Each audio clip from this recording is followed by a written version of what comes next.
പവിത്രത്തിൻ്റെ ഒരു അപ്കമിങ് എപ്പിസോഡിലേക്ക് എല്ലാവർക്കും സ്വാഗതം.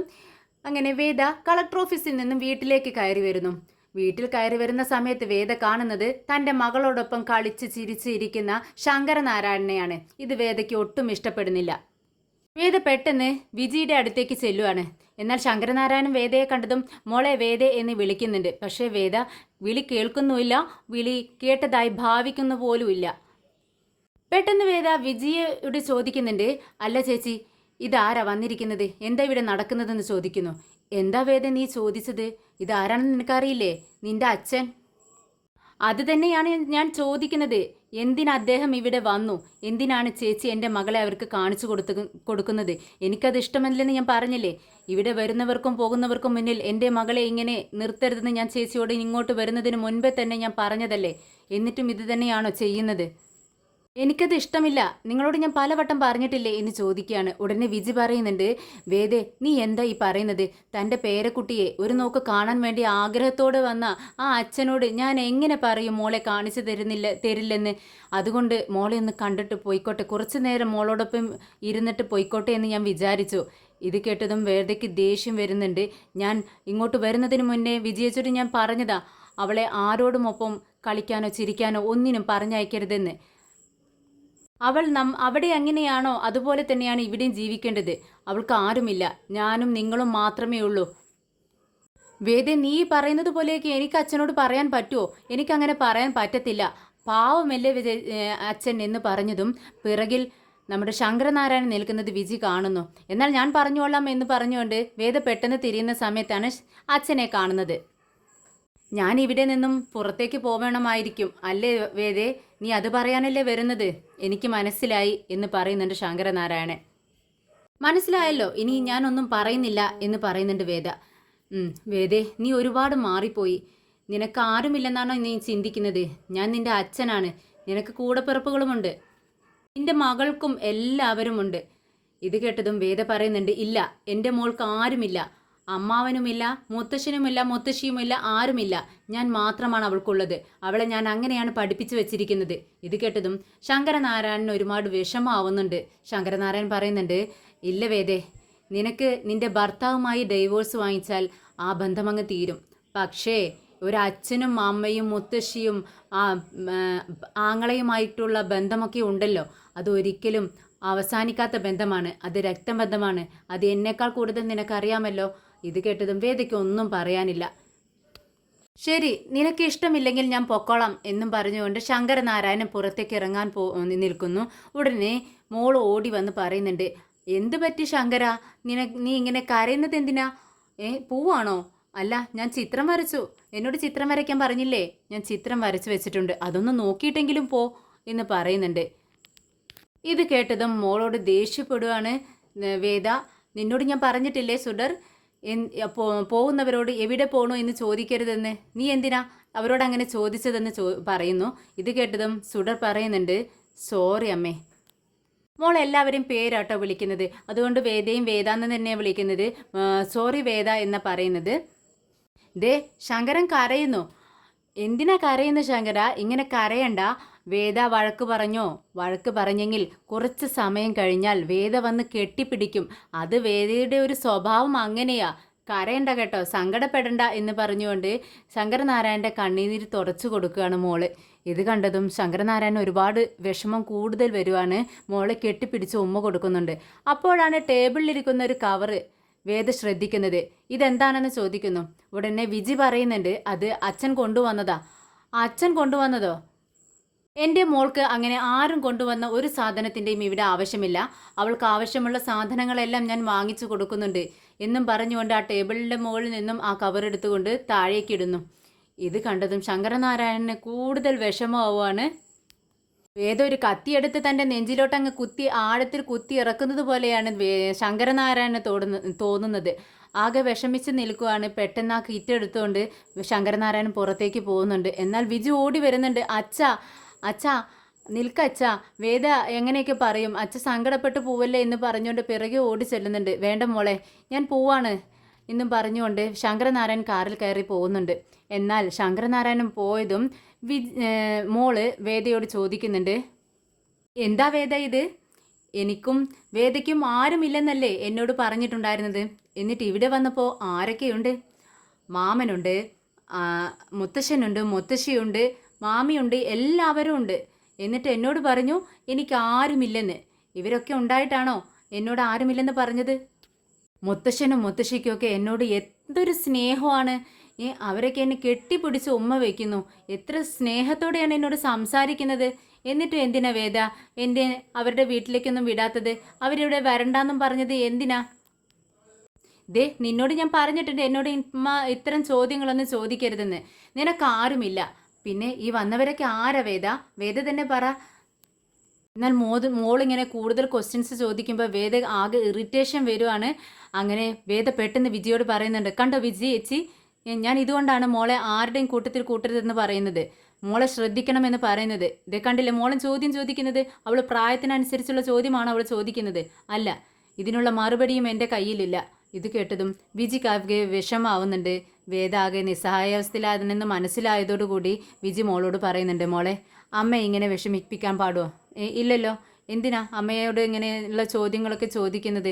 മോള് റൂമിലേക്ക് മോള് അമ്മയോട് സോറി പറ എന്ന് പറയുമ്പോൾ മോള് പറയുന്നുണ്ട്, സോറി വേദ, ഇനി ഞാൻ ഇങ്ങനെയുള്ള ചോദ്യങ്ങളൊന്നും ചോദിക്കത്തില്ല. ഇത്തവണയ്ക്ക് സോറി എന്ന് പറഞ്ഞുകൊണ്ട് അമ്മയുടെ കവളിൽ ഒരു ഉമ്മ കൊടുത്തുകൊണ്ട് മോളങ്ങ് റൂമിലേക്ക് പോവാണ്. രാജേട്ടനും മണിയൻകുട്ടനുമൊക്കെ ഷോപ്പുകളിൽ നിന്നും മാർക്കറ്റിൽ പോയി എല്ലാ ഷോപ്പുകളിൽ നിന്നും പണം പിരിച്ചുകൊണ്ടിരിക്കുന്നു. ഓരോ ഷോപ്പുകളും കയറി ഇറങ്ങുന്നുണ്ട്. പെട്ടെന്നാണ് ഒരു ഷോപ്പിൽ കയറി പണം പിരിക്കുന്നിടയിൽ അവിടെ അകത്തു നിന്നും വീഡിയോ എടുത്ത് രാധ പുറത്തേക്ക് വരുന്നത്. കൂടെ SP ഉണ്ട്. തൊട്ടപ്പുറത്ത് നിന്നും വേദയും വരുന്നു. നിങ്ങളെ അറസ്റ്റ് ചെയ്തിരിക്കുന്നു എന്ന് രാജേട്ടനോട് പറയുന്നുണ്ട്. ഇത് കേട്ടൻ രാജേട്ടൻ ചോദിക്കുന്നുണ്ട്, അറസ്റ്റ് ചെയ്യുന്നെന്നോ? എന്തിന് എന്ന് ചോദിക്കുമ്പോൾ നിങ്ങൾ ഇവിടെ നിന്നും പണം പിരിക്കുന്നത് ഞങ്ങൾ വീഡിയോ എടുത്തിട്ടുണ്ടെന്ന് രാധ പറയുന്നു. അതെ, ഞങ്ങൾ പലിശക്ക് പണം കൊടുത്തത് പിരിക്കുകയാണെന്ന് രാജേട്ടൻ പറയുന്നുണ്ട്. ഉടനെ തന്നെ SP നമ്മുടെ അനിയൻകുട്ടൻ്റെ കവളത്തൊന്ന് കൊടുക്കുന്നുണ്ട്. പണം പിരിക്കുന്നത് നിയമപ്രകാരം തെറ്റാണെന്ന് നിനക്കറിയത്തില്ലേ എന്ന് ചോദിക്കുന്നു. ഉടനെ തന്നെ വേദ പറയുന്നുണ്ട്, ഇതെല്ലാം നിയമപരമായി തെറ്റാണ്, അതുകൊണ്ട് നിങ്ങളെ അറസ്റ്റ് ചെയ്യുന്നു എന്ന് പറയുന്നു. അപ്പോഴേക്കും കുറച്ച് പോലീസുകാർ അവിടെ നിന്നും വരുന്നുണ്ട്. മാഡം, ഇതാരാണ് പറഞ്ഞത്? ഞങ്ങൾക്കെതിരെ ആരാണ് കേസ് തന്നത്?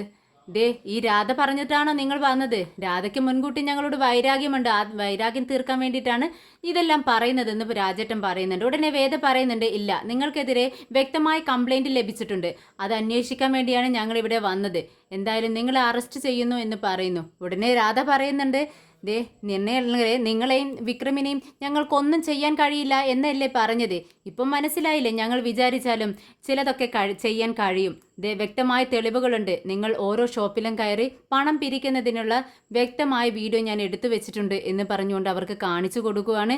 ഇത് കേട്ടതും രാജേട്ടൻ പറയുന്നുണ്ട്, ഞങ്ങളല്ലേ അകത്ത് പോകുന്നുള്ളൂ, വിക്രം ഇപ്പോഴും പുറത്തുണ്ടല്ലോ, ഞങ്ങളെ അവൻ പുറത്തിറക്കുമെന്ന് ഞങ്ങൾക്ക് വിശ്വാസമുണ്ട്, എവിടെ വരെ വരാനും ഞങ്ങൾ തയ്യാറാണ് എന്നും പറഞ്ഞുകൊണ്ട് പോലീസുകാരുടെ പിറകെ രാജേട്ടനും അനിയൻകുട്ടനൊക്കെ പോകുന്നുണ്ട്. വിക്രം ഇങ്ങനെ ഭക്ഷണം കഴിച്ചുകൊണ്ടിരിക്കുകയാണ്.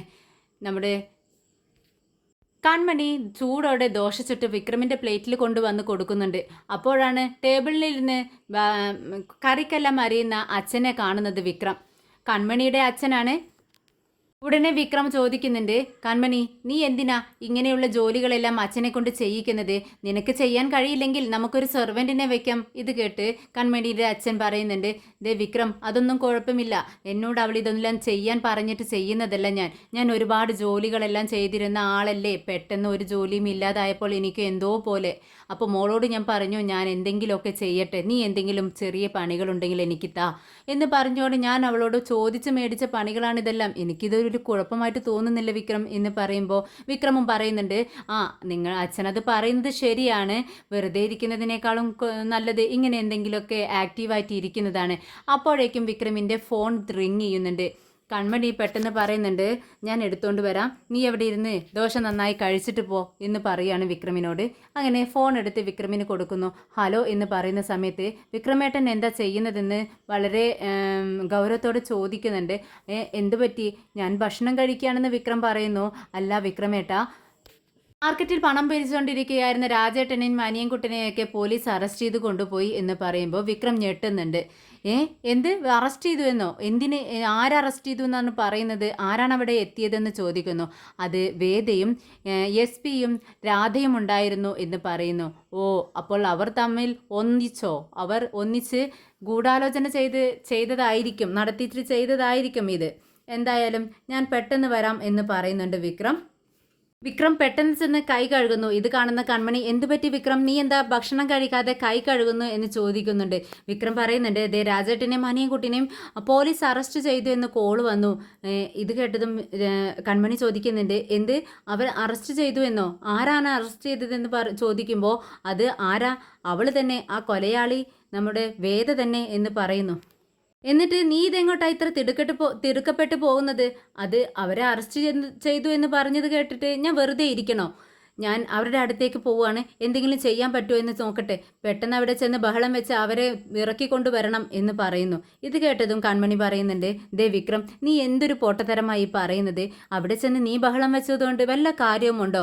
അവിടെ നിയമം കയ്യിലെടുത്തു പറഞ്ഞ് നിന്നെ അറസ്റ്റ് ചെയ്യത്തില്ലേ? അതാണ് സംഭവിക്കാൻ പോകുന്നത്. നീ എന്താ പൊട്ടത്തരം പറയുന്നത്? ഇത് കേട്ട് വിക്രം പറയുന്നുണ്ട്, പിന്നെ ഞാൻ എന്ത് ചെയ്യണം? ഒന്നും ചെയ്യാതെ കയ്യും കെട്ടിക്കൊണ്ട് അവൾ ചെയ്യുന്നതെല്ലാം കണ്ടോണ്ടിരിക്കണോ? ദേ അതല്ല ഞാൻ പറഞ്ഞത്. അവിടെ പോവേണ്ടത് വക്കീലാണ്. ഒരു വക്കീൽ അവിടെ ചെന്നാൽ അവരെ പുറത്തിറക്കി കൊണ്ടുവരാം. പക്ഷേ നീ ചെന്നാൽ അവിടെ ബഹളമുണ്ടാക്കുമെന്ന് അവർക്കറിയാം. അതിനു വേണ്ടി തന്നെയാണ് വേദ ഇതെല്ലാം ചെയ്യുന്നത്. നീ ഇതെല്ലാം അറിഞ്ഞ് അവിടെ ചെന്ന് അവിടെ ബഹളം വയ്ക്കുമ്പോൾ നിയമം കയ്യിലെടുത്തു എന്ന് പറഞ്ഞ് നിന്നെ അവർ അറസ്റ്റ് ചെയ്യും. അതിനു വേണ്ടിയാ അവൾ ഇതെല്ലാം ചെയ്യുന്നത്. നീ പറയുന്നത് ശരിയാ. അവൾക്ക് എന്നെ നേരിട്ടൊന്നും ചെയ്യാൻ കഴിയുന്നില്ല. അപ്പോൾ എന്നെ വേണ്ടപ്പെട്ടവരെ അകത്താക്കിയാൽ അങ്ങനെ പ്രതികാരം ചെയ്യാലോ. അതിനു വേണ്ടി തന്നെയാണ് അവൾ ശ്രമിക്കുന്നത്. എന്നാൽ ശരി കൺമണി, നീ പെട്ടെന്ന് റെഡിയാവ്, ഞാൻ കൂടെ വരാം. നീ കൂടെ വരണ്ട വിക്രം, അതല്ലേ ഞാൻ ഈ പറഞ്ഞുകൊണ്ടിരിക്കുന്നത്. നീ ഇവിടെ നിൽക്ക്, ഞാൻ പോയിട്ട് വരാം. ദേ വിക്രം, ഞാൻ സ്റ്റേഷനിൽ പോയിട്ട് വരാം. നിനക്കറിയില്ലേ, ഞാനൊരു വക്കീലല്ലേ, എന്ത് ചെയ്യണം എങ്ങനെ ചെയ്യണമെന്ന് എനിക്കറിയാം. നീ അത് മറന്നുപോയോ? ദേ, നീ എന്നോടൊപ്പം വന്ന് കേസ് വളരെ കുഴപ്പത്തിലേക്ക് കൊണ്ടുപോകരുത്. ഞാൻ പോയിട്ട് പെട്ടെന്ന് ഇങ്ങ് തിരിച്ചു വരാം. നീ സമാധാനത്തോടെ ഇരിക്കേ എന്ന് പറഞ്ഞുകൊണ്ട് വിക്രമിനെ സമാധാനിപ്പിച്ച് കൺമണി അവിടെ നിന്നും സ്റ്റേഷനിലേക്ക് പോകുന്നുണ്ട്.